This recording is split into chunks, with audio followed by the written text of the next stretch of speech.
Magandang araw po mga kapuntos, at sa araw na ito po meron po akong tampok na video para sa inyo at sana ay magustuhan ninyo.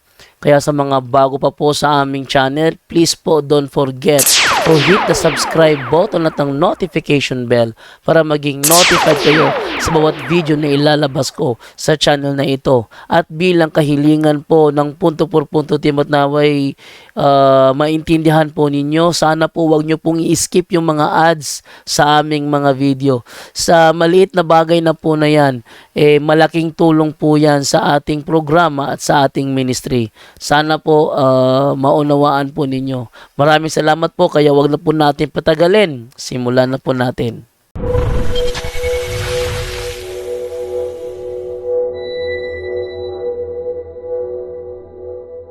Okay. No. Brother Jando. So, meron ba dito sa sa WhatsApp pa rin? Ano to 162. Tawagan natin si 162, okay? Yan, ka-debate na naman. Ano mag-ring to? Hello, good evening. Hello, good evening. Hello, go ahead bro. Ay, Dando. Oh, go ahead. Ako yung si Charis na tinawag kahapon ni Brother Jun Ray.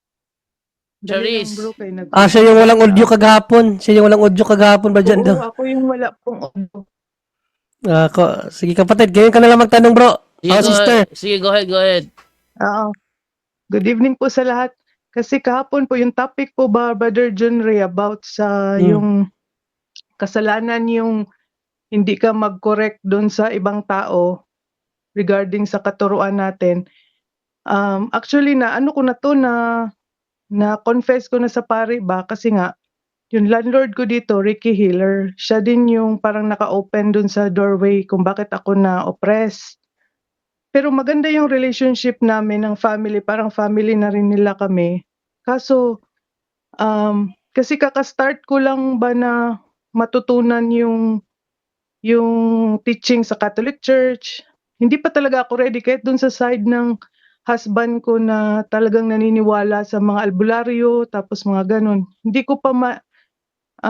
pa ako ready mag-explain kasi kahit ako, natututo pa rin ako kasi parang 4 months pa lang or 4 or 5 months pa lang akong nakikinig sa punto per punto.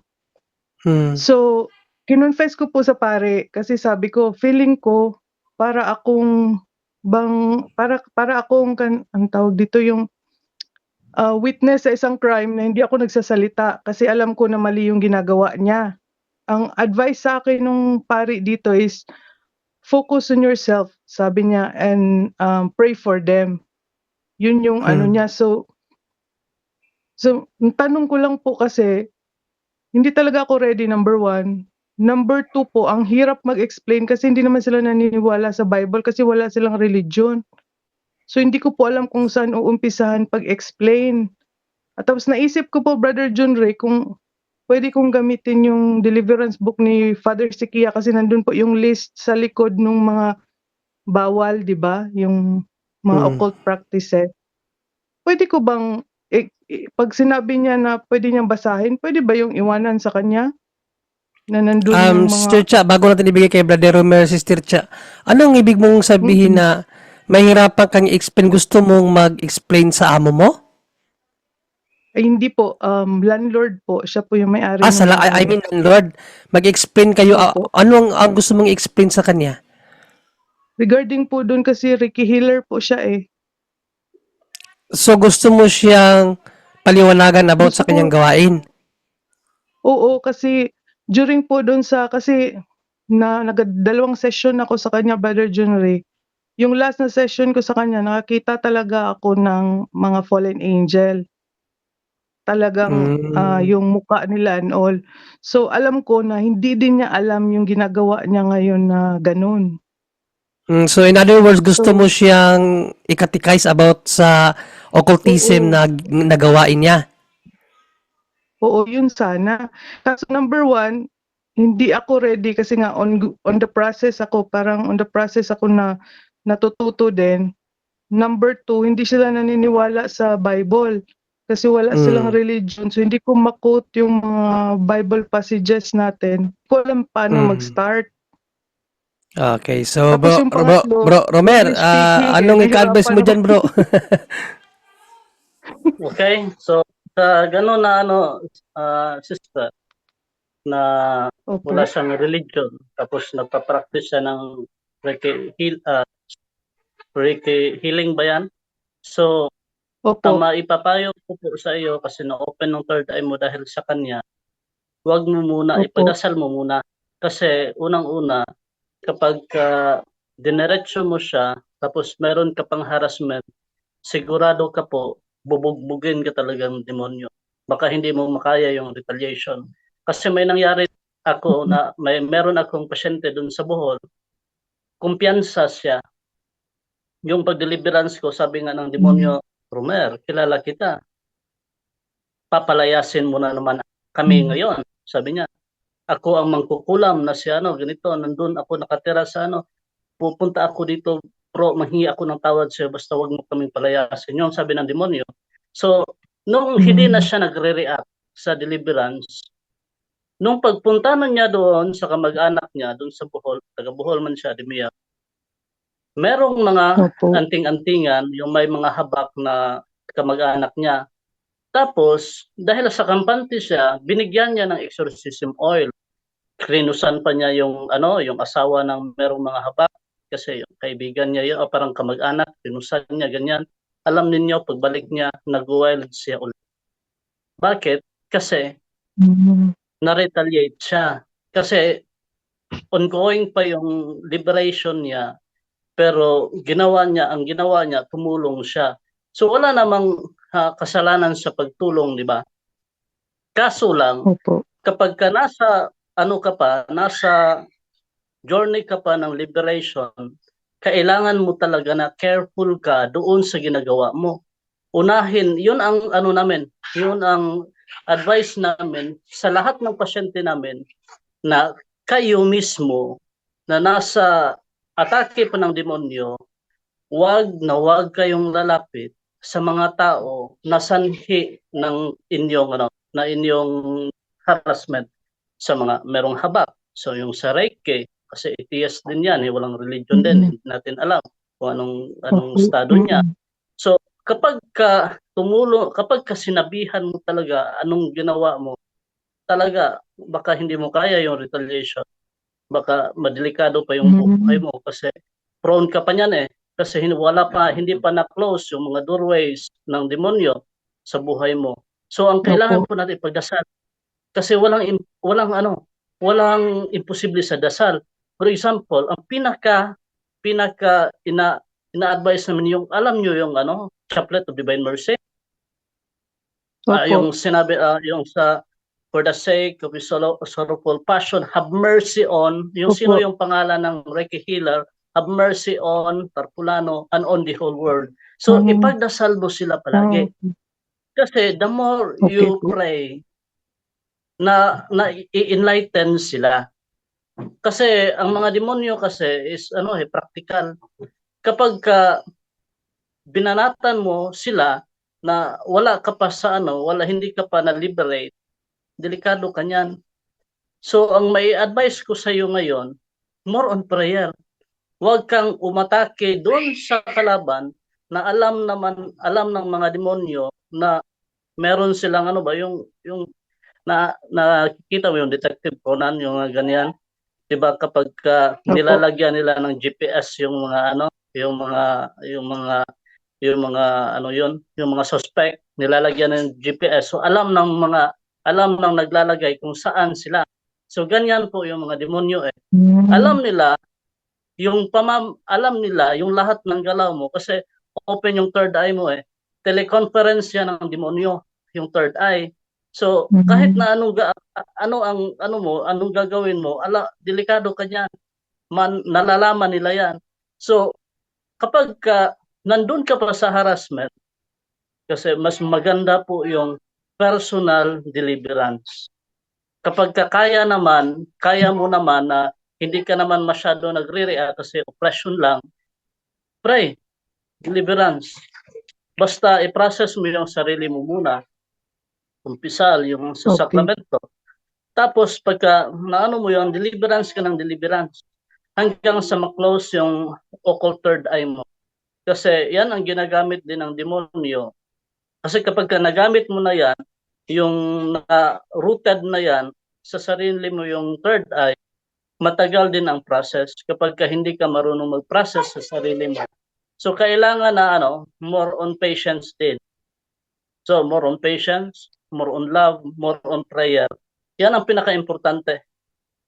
Yan ang pinaka-importante talaga. Chaplet of Divine Mercy, Rosary, yung ka ng daily masses kung kaya mo. Tapos frequent confession every 15 days or 1 month. Tapos lang, just pray for them. Huwag po kayo na yung sabi mo kanina na bibigyan mo na siya ng kopya about sa mga occultism na practices. Hindi niya yan maintindihan, sister. Hindi niya talaga maintindihan yan. Para kang sinabihan mo lang kaagad nga kasalanan yung ginawa mo na hindi niya naintindihan naman na bakit mo sinabihan na kasalanan pero hindi siya grounded doon sa katekismo ng simbahan. Yan po. Parang parang kumain ka ng cake, kumakain kayo ng cake niya tapos sinabihan mo na ay may lason yan pero hindi naman niya alam na dapat kailangan po talaga na ma-educate muna siya doon sa paniniwala natin, yung sa faith natin, yung sa catechism natin. Kasi hindi yan ma-open yung mind yan kapag walang religion. Delikado yan. Nakalutang yan. Wala yan talagang hindi talaga yan tatanggap kung anong explanation about tungkol sa Panginoon. So just pray for them. Yun ang kailangan. Okay. Tapos mag-protection prayer ka araw-araw. Tapos cleansing, pinaka-importante. Tapos sacramentals, yan ang pinaka-importante po talaga. Tapos kapag parang nawala na yung relationship ninyo, ipag-pray mo lang. Wala namang imposible sa Diyos. So gano'n lang, sister. Okay. Salamat po. May isa pa po akong katanungan, Brother Romer. Kasi po yung bahay po nung husband ko, yung bahay po nila sa probinsya, dalawang yung albularyo yung nag-bless. Pwede po ba akong umuwi doon?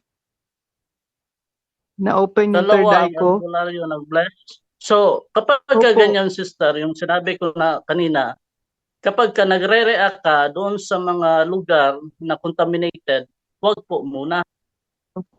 Kasi okay kung po. hindi naman, pwede ka makapunta. Kasi ang dami namin na mga pasyente sa Bohol, inaanuhan talaga namin sila, pinagbabawalan talaga namin sila na pumunta doon sa mga lugar na contaminated kasi nagcha-charge yung mga demonyo. For example, ikaw ay nagdi-deliverance, tapos hinang-hina na yung mga demonyo doon sa katawan mo.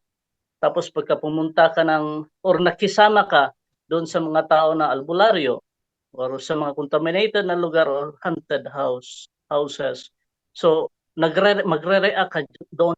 Magre-react kasi nagcha-charge sila. Meron akong pasyente doon sa Bohol na kakatapos pa lang ng deliverance.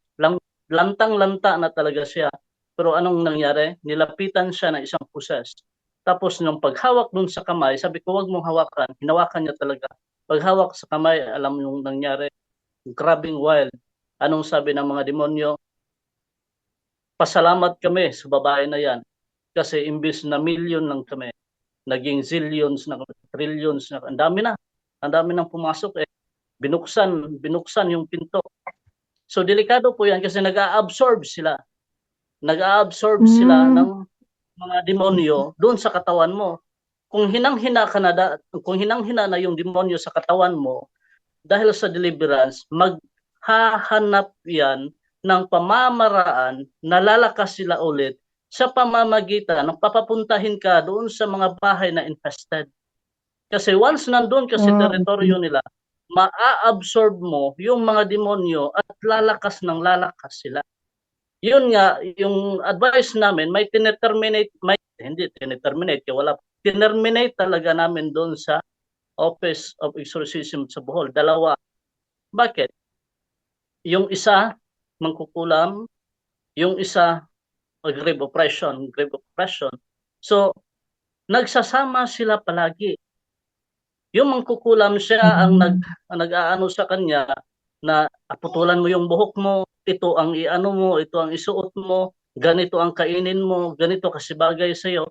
So, ang ginagawa pala ng mga demonyo, nagli-link sila doon sa mga tao na yan para kahit na anong deliverance, doon pa rin yung estado nila. Hindi sila maliliberate. Bakit? Nagcha-charge sila, nagli-link sila, nagbaband sila doon sa tao na possess na na oppress ng demonyo.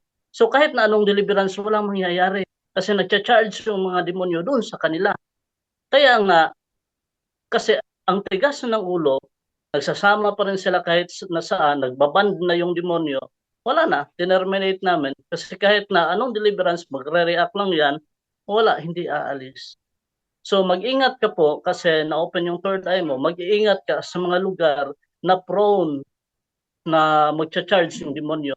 Sa mga infested na lugar, haunted na lugar, at saka sa mga tao na contaminated din. At saka sa mga chapel na tinayo ng mga okultista. Kasi may dream sila, pinatayuan nila ng kapilya, tapos ang dami nang pumupunta, maraming gumaling, questionable yung healing na nangyari doon. Kasi ang demonyo, hindi sila masamba sa pamamagitan ng kanilang figure, sa kanilang estado. Kasi natatakot tayo masasamba natin sila sa pamamaraan na parang banal. Nagtatago sila sa mga religious na pamamaraan. Kaya nga, mag-ingat po tayo. Alamin natin ang history ng bawat simbahan o kapilya. Alamin natin talaga yung lugar na yan, kung paano yan nangyari. Kasi merong iba na bunga lang pala doon sa occultism na ginawa nila. So yun ang mag-ingat ka doon, sister, kasi na-open yung third eye mo dahil sa Reiki na yan. So, prone ka sa mga demonyo. So, ang gawin mo, deliverance palagi. Kasi yung nag-share kanina, si Brother Adam, grabe yun, may bangaw talaga na nag-aano dito, tapos mainit talaga yung relic, sabi niya, ang init talaga. Parang pinakuluan na tubig, sabi niya. Sa sobrang init, ganon. So, mag-deliverance ka palagi. Alam mo, walang imposible sa Diyos. Yung nag-testimony kanina, grabe yung niya, fighting spirit niya. Siya talaga, sabi ko, matuto ka bro, ikaw ang mag-deliverance. Ikaw ang may authority sa sarili mo. Ikaw ang mag-deliverance. Kaya nga, nabasag yung salamin doon sa CR niya, durog na durog. Grabe, kasi wala nang magawa ang demonyo. Kasi nagbago na siya, nagbagong buhay. So, i-close mo yung third eye mo sa pamamaraan na ikaw mismo personal ang mag-deliverance kasi 100% ang healing na matatanggap mo. So yun lang po, sister. Salamat po. On the process yan, bro. Salamat. Okay, bro. Sister, God bless. God bless po. Salamat po sa lahat. Praise the Lord po. Thank you po. Yun lang po.